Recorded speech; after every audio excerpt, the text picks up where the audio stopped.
It was a cold, foggy evening in the small town of Ravenswood. The streets were empty, and the only sound was the occasional howl of the wind. Inside his cozy office, Detective Henry Blackwood sat by the fireplace, sipping a cup of tea. He was known as the best detective in town, solving cases that left others baffled. Just as he was about to call it a night, there was a loud knock on the door. Startled, he opened it to find a young woman trembling and out of breath. "Detective Blackwood, you must help me," she cried. "It's gone. The manuscript, it's missing."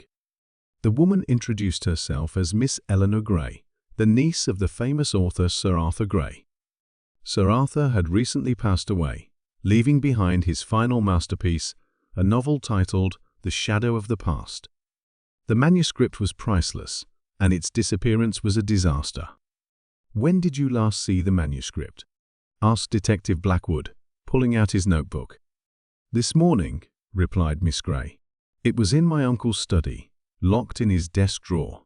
But when I went to fetch it this evening, it was gone.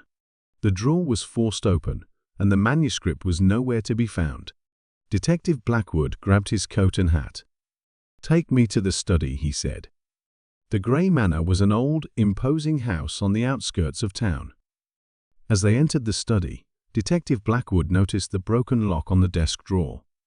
He examined it closely. "The lock was forced open with a sharp tool," he muttered. "This was no amateur." He then turned his attention to the room. The study was filled with books, papers, and various trinkets. On the desk was a half-empty cup of tea and a crumpled napkin. Detective Blackwood picked up the napkin and noticed a faint smell of almonds. "Curious," he said. "Miss Gray, did anyone visit the house today?" "Only Mr. Harold Blake, my uncle's publisher," she replied. "He came to discuss the publication of the manuscript, but he left hours ago." Detective Blackwood's eyes narrowed. "Tell me more about Mr. Blake."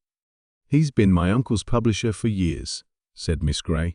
"But recently, they had a disagreement over the manuscript.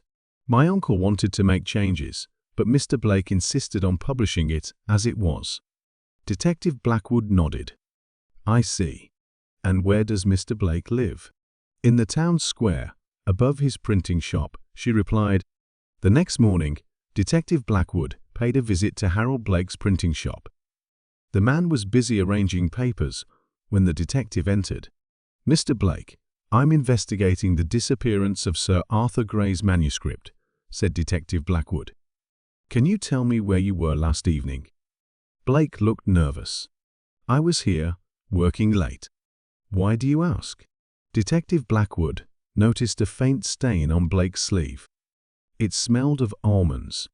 "You were in Sir Arthur's study last evening," said the detective. "You forced open the desk drawer and stole a manuscript." Blake's face turned pale. "That's ridiculous. I would never." "The smell of almonds on your sleeve matches the napkin in the study," interrupted Detective Blackwood. "You must have spilled some tea while searching for the manuscript." Blake hesitated, then sighed. "All right, you've caught me. I took the manuscript. Sir Arthur wanted to ruin it with his changes. I couldn't let him destroy his legacy." "Where is the manuscript now?" demanded the detective. "In my safe," admitted Blake. "I was going to publish it as it was." Detective Blackwood returned the manuscript to Miss Gray, who was overjoyed. Harold Blake was arrested, and the case was closed. As for Detective Blackwood, he returned to his office, satisfied with another mystery solved. He poured himself a fresh cup of tea and sat by the fireplace, ready for the next case that would come his way. The fog outside had lifted, and the town of Ravenswood was peaceful once more.